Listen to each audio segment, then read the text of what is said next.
सो जैसा कि आप सभी को पता ही चल गया है कि भाई एंटॉर्क 150 इंडियन मार्केट के अंदर लॉन्च हो गया है एंड ऑलरेडी जो है वो बहुत ज़्यादा कंपटीशन जो है इस स्कूटर के लिए खड़ा है।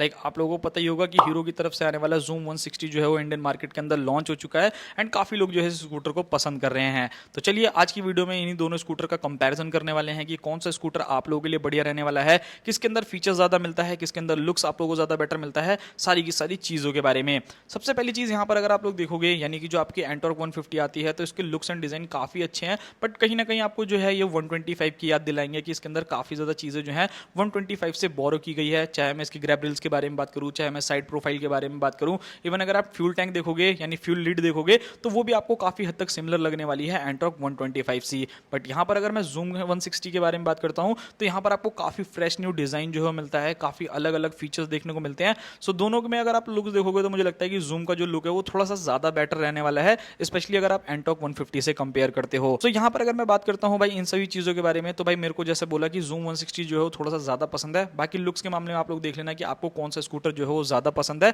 और कौन सा नहीं। बाकी आप कमेंट बॉक्स में भी बताइएगा। बात करते हैं इंजन के बारे में। यहाँ पर अगर आप एंटॉर्क 150 को देखते हो तो इस स्कूटर के अंदर आपको 149.7 सीसी का single cylinder air cool engine देखने को मिलता है जो लगभग 13 bhp का maximum power and 14.2 newton metre of torque generate करता है with a CVT gear box. वहीं अगर आप जूम को देखोगे तो यहाँ पर चीजें जो है वो थोड़ी सी चेंज है। 156 सीसी का single cylinder liquid cooled F5 BS6 complaint engine जो है वो आप लोगों को इस स्कूटर के अंदर ऑफर किया जाता है, जहां पर 14.6 bhp का maximum power and 14 newton metre का टॉर्क जनरेट करता है।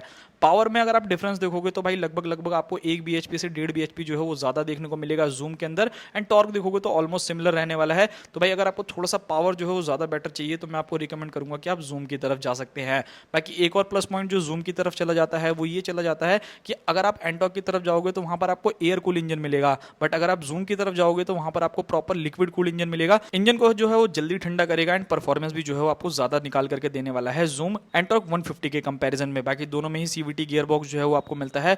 फीचर्स के बारे में बात करूं तो देखो दोनों ही जो है स्कूटर्स है भाई एक दूसरे को काफी टफ कंपटीशन देते हैं। सबसे पहले अगर मैं फीचर्स के बारे में बात करता हूं तो यहाँ पर आपको स्मार्ट की विद कीलेस एंट्री जैसे फीचर जो है वो मिल जाते हैं। उसी के साथ फ्रंट विंड वाइजर आप लोगों को मिलेगा, एडीवी इंस्पायर्ड डिजाइन आप लोगों को मिलता है, ब्लॉक पैटर्न टायर्स देखने को मिलते हैं एंड बेसिक जितने भी फीचर्स हैं like single channel ABS and all, ये सारी चीजें तो आप लोगों को जूम 160 के अंदर भी देखने को मिलता है। बट वहीं अगर मैं बात करता हूं एंटॉर्क 150 के बारे में ना तो यहाँ पर फीचर्स के मामले में मुझे लगता है कि कहीं ना कहीं कुछ फीचर्स ऐसे हैं जो जूम के अंदर नहीं मिलते हैं एंड कुछ फीचर्स ऐसे हैं जो कि आपको एंटॉर्क में नहीं मिलेंगे।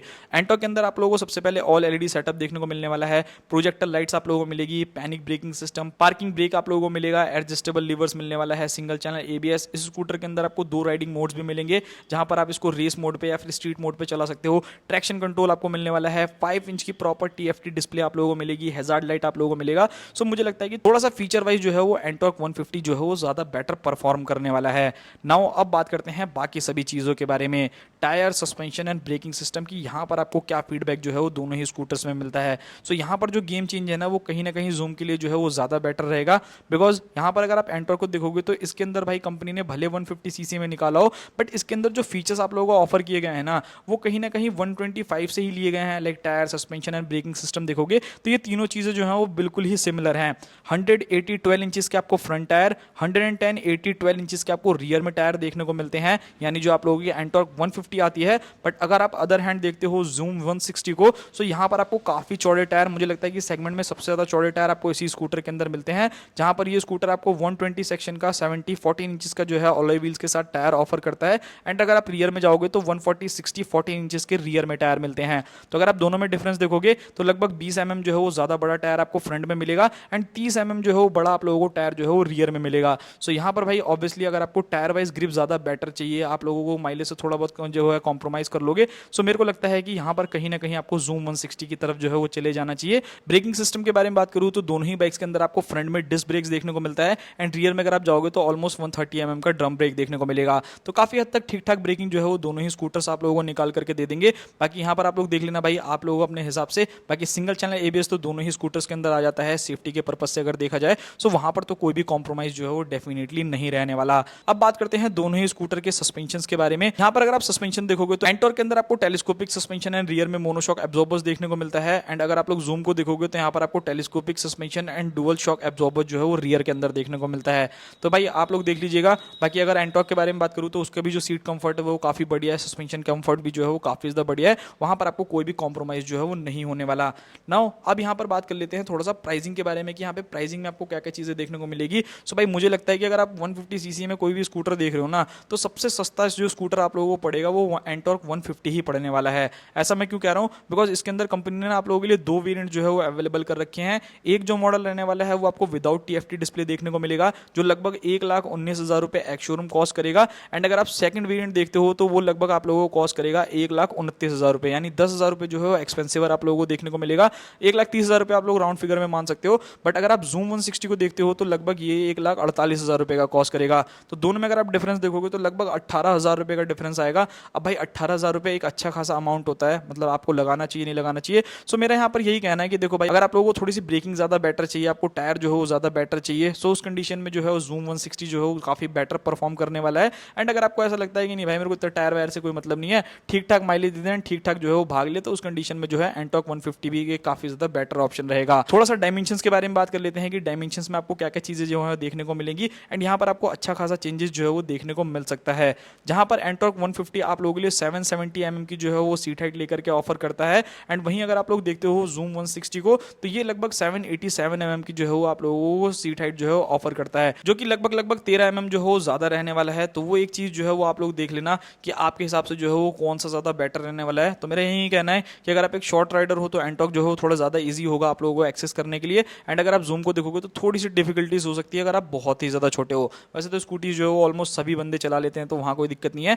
बात करते हैं वेट के बारे में, तो यहाँ पर आपको अच्छा खासा डिफरेंस देखने को मिलेगा। कहाँ पर एंटॉर्क 155 लगभग 115 किलो या 116 किलो के आसपास में वेट कर रही है। एंड वहीं अगर आप जूम 160 को देखोगे तो वो लगभग 142 किलो के आसपास का वेट कर रही है। So power to weight ratio देखोगे तो एंटॉर्क 150 का जो है वो थोड़ा ज्यादा बेटर निकल करके आने वाला है। यहाँ पर अगर आप वेट में डिफरेंस देखोगे तो भाई आपको अच्छा खासा डिफरेंस जो है वो पता चलने वाला है। ऑलमोस्ट लगभग आप मान के चल सकते हो कि 27-28 किलो का जो है वो डिफरेंस आप लोगों को वेट में लगेगा। एंड ये वाला जो वेट में डिफरेंस है ना भाई, वो आप लोगों को अच्छा खासा फील होगा जब आप रियल लाइफ में दोनों ही स्कूटर्स को चलाओगे। यानी जो जूम 160 है वो थोड़ा सा आपको हैवियर साइड फील होगा। देखो चलाने के टाइम में भले ना हो, बट अगर आपको आगे पीछे करना है, कहीं पे आप लोगों को चेन ल्यूब कराने के लिए उठाना है, टायर पंचर या फिर कोई भी ऐसी चीज होती है, तो उस कंडीशन में जो है जूम आप लोगों को थोड़ा सा भारी फील होने वाला है, स्पेशली ट्रैफिक में। बट एंटॉर्क को अगर आप देखोगे तो वो काफी ज्यादा लाइट वेट जो है वो फील होगा।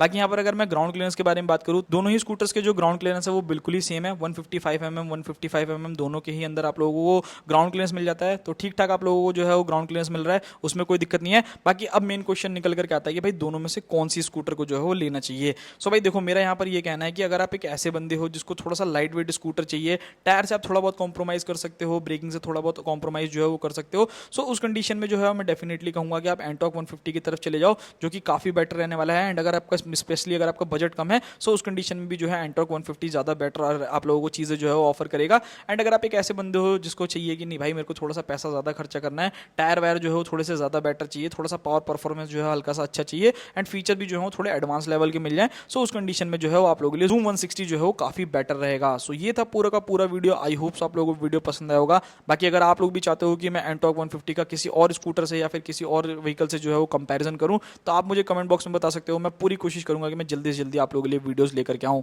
मिलते हैं किसी और नेक्स्ट वीडियो में, तब तक के लिए बाय बाय।